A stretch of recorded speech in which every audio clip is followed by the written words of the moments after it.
jaalusani nara narakin hamtuuni si jabala afani dabuun tahuu ijatiya mitiyoni naafi umte ishiif na umte gargar nun baasi namni naafi umte ishiif na umte gargar nun baasi namni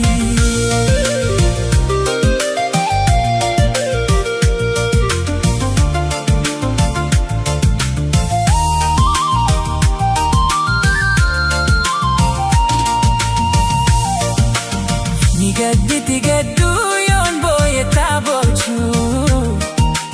birmattu rakkooti ishiin naatti hin goomtu tan nama marartu yoomta dagatamtu jecha na hankataa galata ishee himuuf imaan imaana hin garsiisin hamtu naafumamtu isheeni koda kiyataatu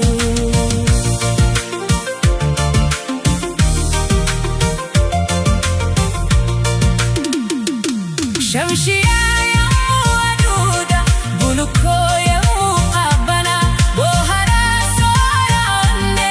hiriyaa dootan joolluma daagalee doomeessatoo hidda daamaa furtuu rakkoo daagalee doomeessatoo hidda daamaa furtuu rakkoo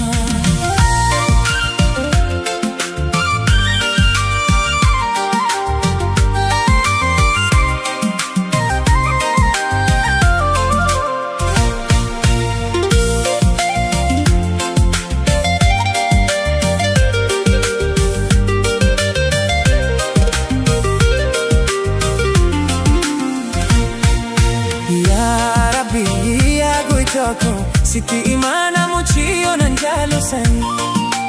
nara narakin hamtuuni si jabala afani dabuun tahuu ijatiya mitiyoni naafi umte ishiif na umte gargar nun baasi namni naafi umte ishiif na umte gargar nun baasi namni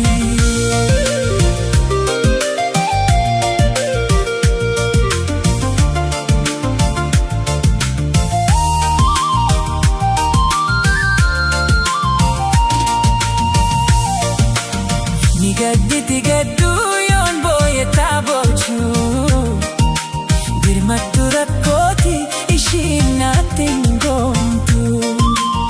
tan nama marartu yoomta dagatamtu jecha na hankataa galata ishee himuuf imaan imaana hin garsiisin hamtu naafumamtu isheeni koda kiyataatu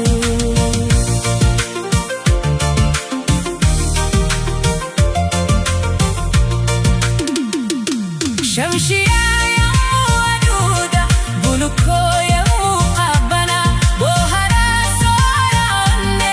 hiriyaa dootan joolluma daagalee doomeessatoo hidda daamaa furtuu rakkoo daagalee doomeessatoo hidda daamaa furtuu rakkoo